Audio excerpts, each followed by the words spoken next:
grup asam amino aromatik. Nah, tugasnya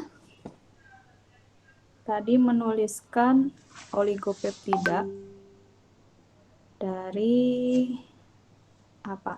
Tirosin ya.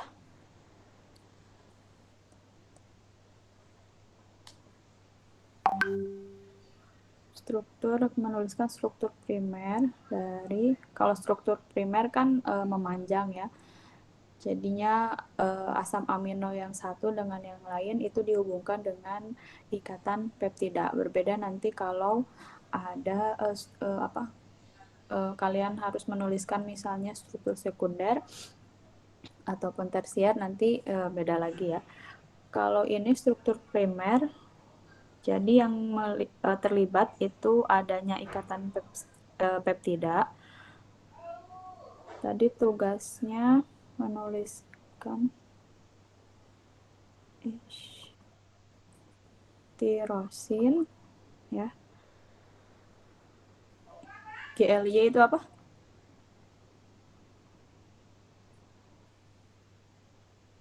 GLY ada yang tahu? Glisin, Bu. Glisin, fenilalanin, dan leusin ya. Nah, untuk penamaan asam amino atau oligopeptida ini dimulai dari residu ujung amino ya. Berarti nanti kita tuliskan dulu. Ada yang tahu struktur tirosin seperti apa? Jadi misalnya di sini C, ini ada H ya. Kemudian asam amino tirosin NH3, kemudian CH2. Tirosin itu kelompok apa? OH ya, Bu? Kelompok aromatik ya. Jadi dia ada struktur benzennya, kemudian ada OH ya di situ. Kemudian, nah ini untuk R-nya ya. Ini rantai sampingnya dari CH2, kemudian benzen OH. Selanjutnya ini gugus asetatnya ya. Kemudian ini glisin ya. Glisin itu ini H ya.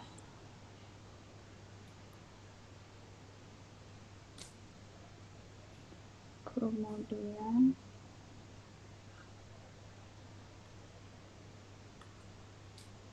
ini glisin,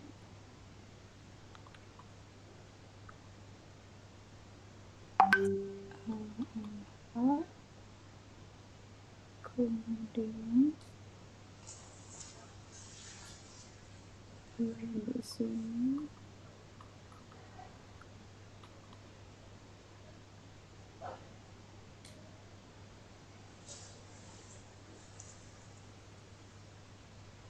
C,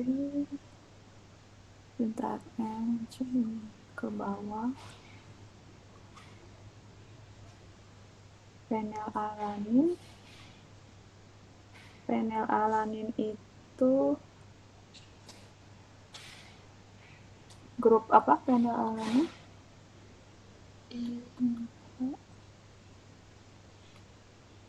Cukup nggak ya? C, di mana di sini CH, bentar CH, CH2, fenilalanin.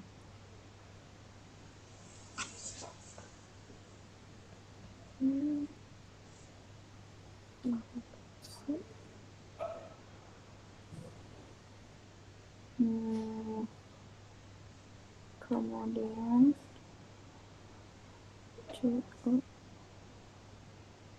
lesinnya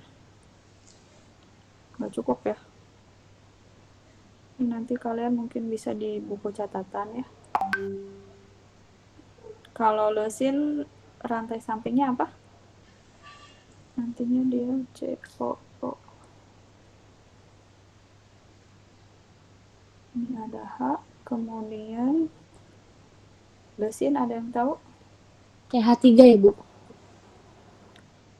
Lesin CH berapa? Nanti kalian CH3. tulis ya di sini ya, lesin. Nah, ini jadi menuliskannya itu jadi tidak lurus sebetulnya untuk menuliskan asam apa beberapa asam amino di sini. Jadi nanti uh, jadi ini seperti ini, uh, ke bawah, kemudian ke atas, ke bawah, ke atas gitu ya.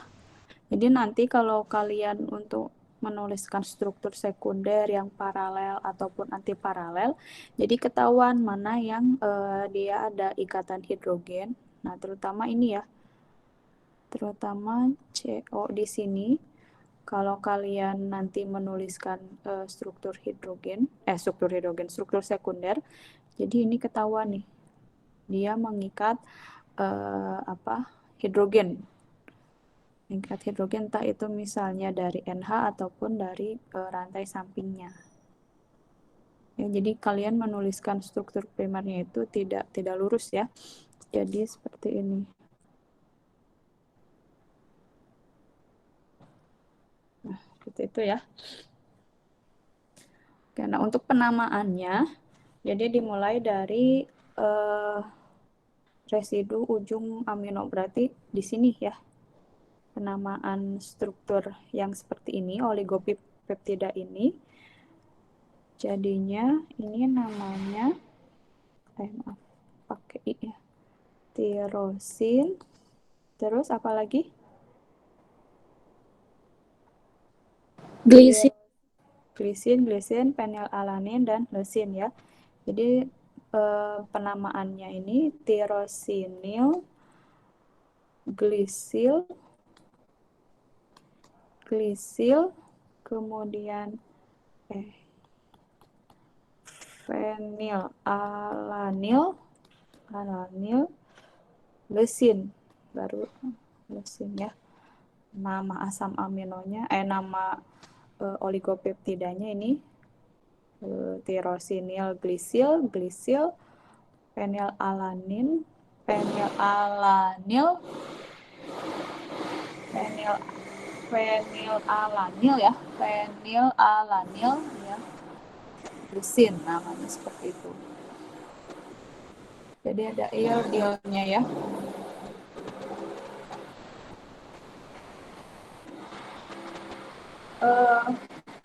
Sebentar.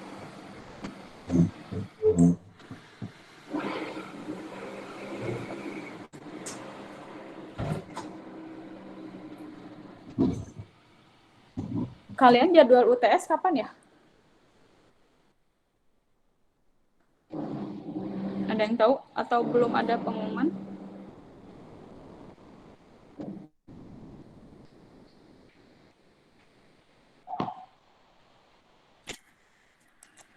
Jadwal UTS? Kurang tahu, Ibu. Oh, belum ada ya? Belum ada pengumuman ya?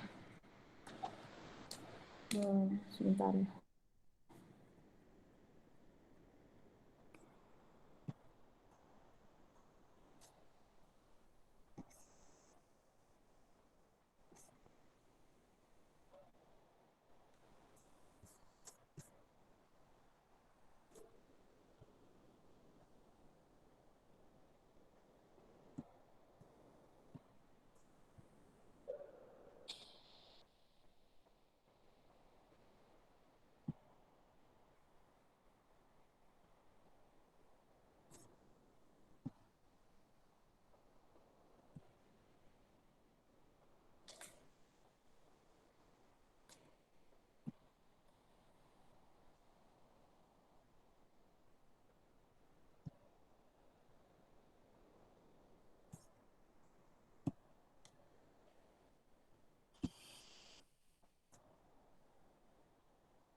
Sudah ya. Nah, ini beberapa analisis untuk asam amino sebetulnya. Nanti mungkin untuk analisis yang lebih dalam lagi mungkin akan dibahas oleh Bu Emma ya. Jadi ini beberapa teknik penelitian khususnya dalam praktikum biokimia. Jadi ada yang untuk menganalisis asam amino ya. Kalau untuk di analisis kan ada kalian mengenal analisis kualitatif dan ada kuantitatif ya. Ada yang tahu perbedaannya apa?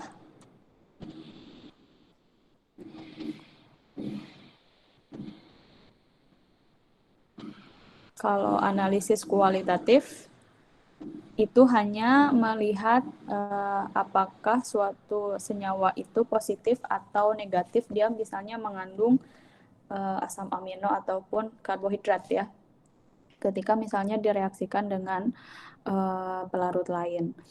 Kalau analisis kuantitatif, jadi dia menganalisis apakah misalnya dalam suatu senyawa tersebut atau larutan tersebut dia mengandung misalnya apa ya logam Pb berapa persen gitu ya. Jadi kuantitatif itu lebih kepada jumlahnya. Kalaupun adapun untuk kualitatif berarti dia ya hanya menyatakan negatif atau positif gitu ya suatu senyawa tersebut mengandung misalnya mengandung karbohidrat ataupun asam amino. Nah, untuk analisis kualitatif ini bisa diamati dengan organoleptik ya. Jadi dilihat dari panca indera kita, misalnya kalau di lab gitu kan, kalau misalnya larutan yang kita tidak tahu itu larutan apa, misalnya direaksikan dengan larutan yang lain atau pelarut lain, itu dia misalnya menghasilkan produk yang baru ya, misalnya terbentuk endapan ataupun misalnya ada perubahan warna gitu ya. Kemudian larut dan tidak larutnya itu bisa diamati oleh panca indera ya, oleh mata terutama. Kemudian dari baunya ya, untuk analisis kualitatif itu bisa dilihat misalnya apakah dia menghasilkan suatu gas gitu ya yang berbau ataupun misalnya menghasilkan asap gitu ya. Kemudian apalagi kalau organoleptik ya seperti itulah ya untuk analisis kualitatif. Tetapi kalau untuk analisis kuantitatif itu lebih kepada jumlahnya ya, misalnya berapa kadar boraks misalnya di dalam sampel bakso ya ataupun misalnya mie gitu kan. Nah, itu bisa diamati atau bisa dianalisis menggunakan prinsipnya analisis secara kuantitatif. Nah, itu bisa menggunakan titrasi ya, kemudian bisa menggunakan instrumen misalnya contohnya menggunakan spektro ya kalau di lab spektroskopi UV vis ya biasanya. Nanti bisa kalian hitung menggunakan rumus ya untuk melihat untuk mengetahui berapa misalnya konsentrasi atau kadar boraks misalnya ya di dalam suatu sampel makanan. Nah, itu bisa diamati. Kemudian yang sederhana itu menggunakan titrasi ya. Menggunakan titrasi nanti misalnya sampel sampel bakso kalian tumbuk kemudian larutkan dengan pelarut yang sesuai. Nah, nanti hasil larutannya itu bisa kalian titrasi ya. Dan dilihat misalnya berapa kadarnya. Nah, ini untuk analisis kualitatif asam amino ini bisa menggunakan tes ninhidrin ya. Namanya uji kualitatif ninhidrin. Jadi di mana ninhidrin ini merupakan reaksi yang digunakan untuk mendeteksi amonia atau amina primer. Amina primer ataupun amina sekunder ya, asam amino primer ataupun sekunder. Nah, ini bila bereaksi dengan misalnya suatu sampel protein gitu ya, direaksikan dengan ninhidrin, Misalnya timbul warnanya ini biru atau ungu, ya ini biru keungu-unguan, maka ini positif amina primer ataupun amina sekunder, walaupun misalnya tidak spesifik ya, misalnya ini primer ataupun sekunder. Nah, ini biasanya juga tes ninhidrin digunakan untuk mendeteksi sidik jari. Ya, sidik jari manusia kan berbeda-beda ya antara satu dengan yang lainnya. Kemudian, nah ini semua asam amino memberi uji positif kecuali prolin ya. Nah, ini reaksi tes ninhidrin.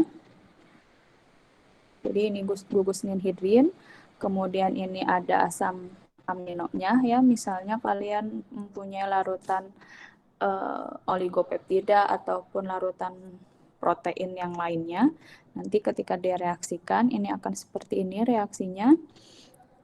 Jadi di mana di sini melibatkan struktur yang memiliki keelektronegatifan yang tinggi ya. Kemudian ini akan melepas hidrogen, nah ini akan berikatan nantinya sehingga akhirnya ini akan menghasilkan warna biru keungu-unguan ya. Nah, ini ada uji kualitatif ya. Uji kualitatif untuk asam amino ini khususnya untuk asam amino arginin, sistein, dan tirosin ya. Nama reaksinya ini reaksi Sakaguchi, kemudian reagennya alfa naptanol dan natrium hipoklorit, ini dia menghasilkan warna merah ya. Kemudian ada yang positif sistein, ya reaksinya namanya nitroprusida. Reagennya yang ditambahkan misalnya natrium nitroprusida dalam NH3 encer, dia akan menghasilkan warna merah ya. Kalaupun misalnya larutan tersebut tidak menghasilkan warna merah ya berarti larutan tersebut negatif adanya asam amino sistein ya. Kemudian ada tirosin, nama reaksinya ini reaksi Milon ya. Reagen yang digunakan ini HgNO3 dalam HNO3 cair. Jadi dalam larutan HNO3 ini ada larutan ini HgNO3. Biasanya untuk reagen-reagen ini kalau untuk di praktikum ini sudah ada ya, sudah. Jadi beli ya. Kita beli untuk reagen yang Sakaguchi, kemudian nitroprusida dan Milon. Ini jadi nanti kalau di lab percobaannya misalnya tabung reaksi yang berisi sampel protein, kita tidak tahu sampel proteinnya jenisnya apa misalnya ya, ataupun larutan sampelnya sampel asam amino tertentu, kemudian ditambahkan reagen misalnya untuk reaksi Sakaguchi gitu ya, reagen alfa naptanol misalnya 2 tetes atau 3 tetes, apakah dia terbentuk warna merah atau tidak ya. Seperti itu untuk pengamatan uji kualitatif asam amino ya.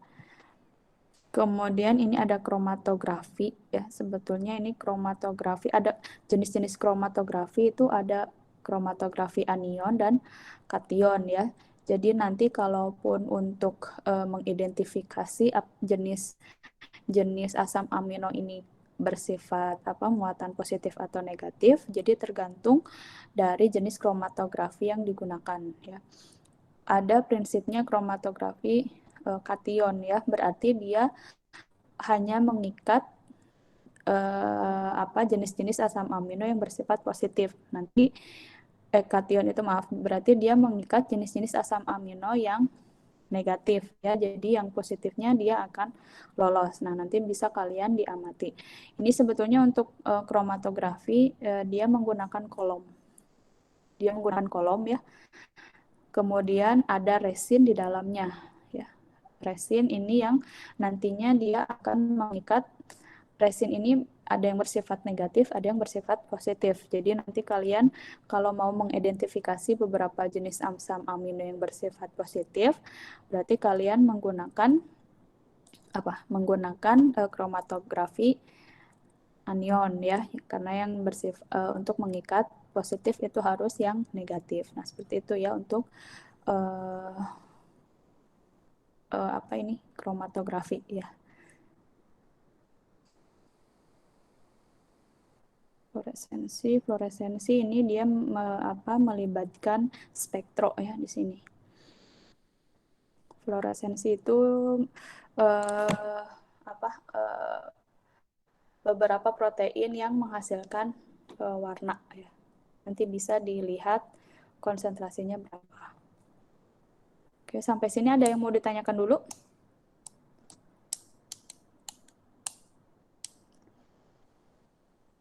Coba nanti kalian bisa latihannya di rumah. Uh, tadi mana ya? Ini mengenai ini ya penulisan beberapa struktur ini asam amino ya, beberapa asam amino. Kemudian ada yang mau ditanyakan dulu? Kita sudah berapa kali lagi ya pertemuannya ya? Ada yang ini? Ada yang menghitung? 3 pertemuan lagi kayaknya, Bu. 3 pertemuan lagi ya. Oke, berarti nanti kan mulai masuk kembali itu tanggal berapa? Tanggal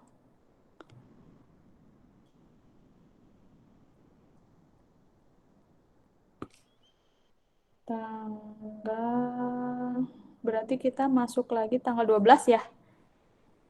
Bukannya tanggal 9. Oh iya, iya. Ini yang untuk hari Kamis ini kan tanggal 12 ya. Mungkin tanggal 12 saya akan sedikit membahas mengenai lipid. Kemudian 2 minggu terakhir dari pertemuan kita presentasi ya.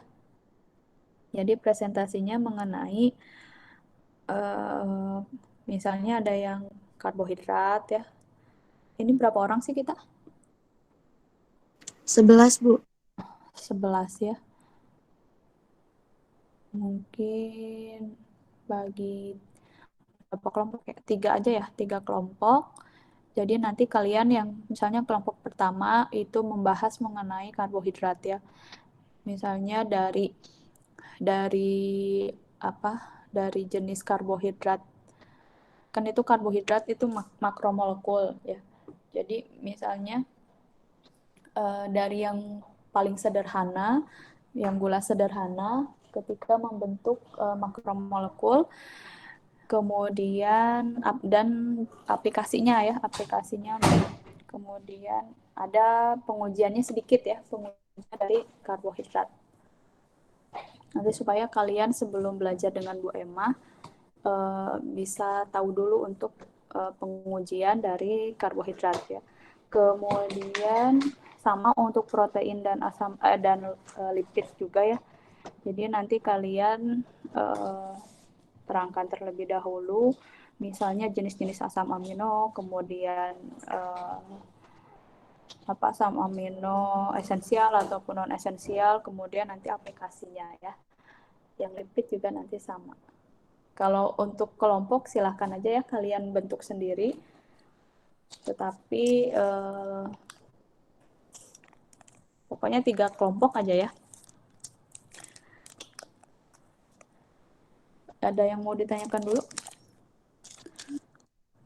Kelompok 2-nya itu tentang apa, Bu? Apa sama? Apa gimana, Bu? Kelompok 2 itu protein. Kelompok 1 kan karbohidrat, kelompok 2 protein, kemudian nanti kelompok 3 lipid. Ya. Ini untuk minta tolong ya untuk absensi nanti.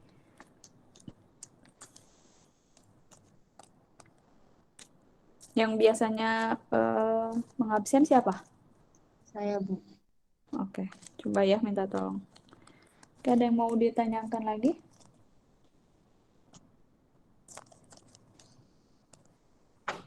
Tidak ada, Bu. Nggak ada?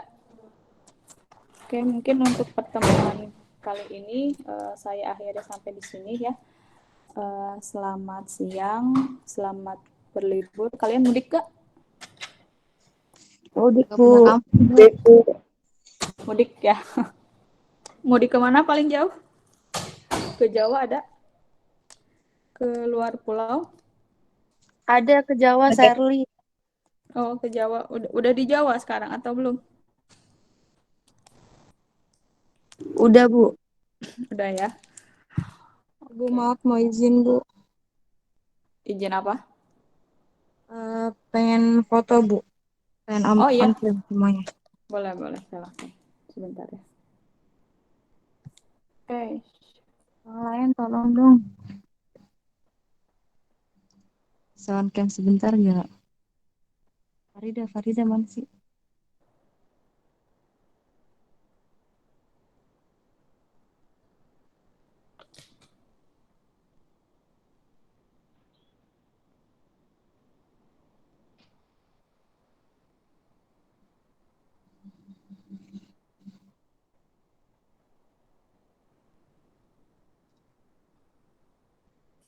Far udah semuanya, Far.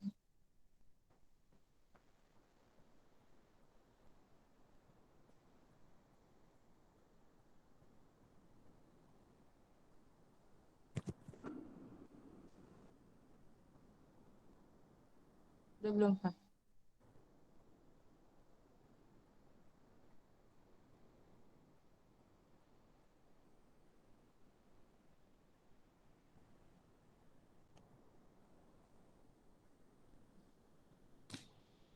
Farida udah belum? Oke,